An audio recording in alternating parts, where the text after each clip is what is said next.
Paano nga mag-continuous ang recording ng ating CCTV camera? Yan ang pag-uusapan natin ngayon sa video na ito. Bago natin ipagpatuloy, kung bago ka pa lang sa channel na ito, maaari kang mag-subscribe dito dahil lagi akong nag-a-upload ng mga informative video gaya nito.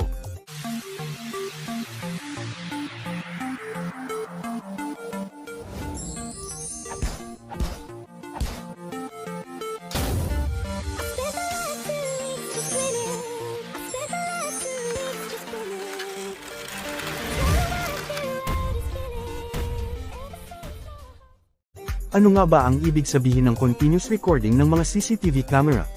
Ang continuous recording sa CCTV camera ay ibig sabihin na ang camera ay patuloy na nagre-record ng video ng walang tigil, 24 na oras bawat araw.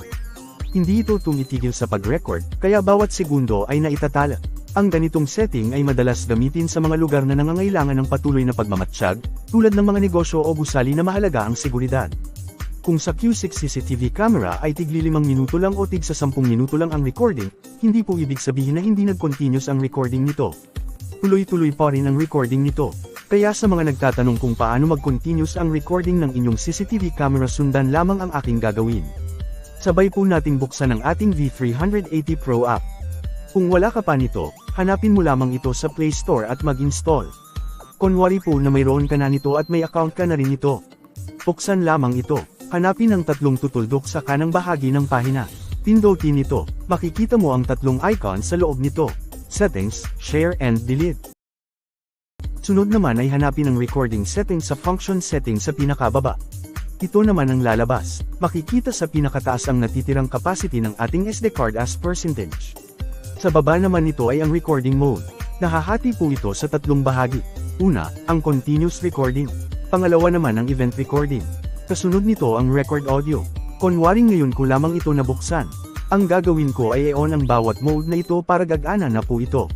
Pindutin lamang ang kulay gray na button sa kanang bahagi nito. Kapag nagkulay blue na ibig sabihin ay naka-on na po ito. Ganito din ang gagawin sa kasunod na mode. Huwag po kalimutan na i-on ang audio recording para po mare-record po lahat ng audio na madedetect ng ating CCTV camera. SD nga pala ang pinili ko na video quality. Sinadya ko ito para hindi po madaling mapuno ang aking SD card. Pero nakadepende na po yan sa iyo. Tandaan, una, ang mga setting ng function ng interface na ito ay para lamang sa epektibong pag-record ng SD card. Pangalawa, matapos makumplito ang setting, kahit na nakakonekta ang device sa network, hanggat naka-on ang device, magsisimula itong mag-record. Pangatlo, kapag hindi nakakonekta ang device sa internet, kinakailangang buksan ng real-time na preview na oras ng pag-synchronize ng device upang matiyak na normal ang oras ng pagre-record. Pang-apat, ang recording mode ng solar-powered device na gumagana sa baterya ay depende sa work mode nito. Tandaan din na kapag ang micro SD card reads and writes abnormally, kailangan na i-format mo ito. The format of 32GB and below is FAT32.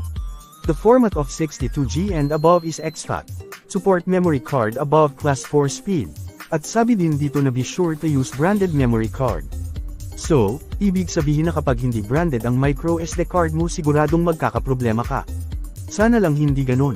Hanggang dito na lamang guys. Maraming salamat sa panunood. Hanggang sa susunod kong video.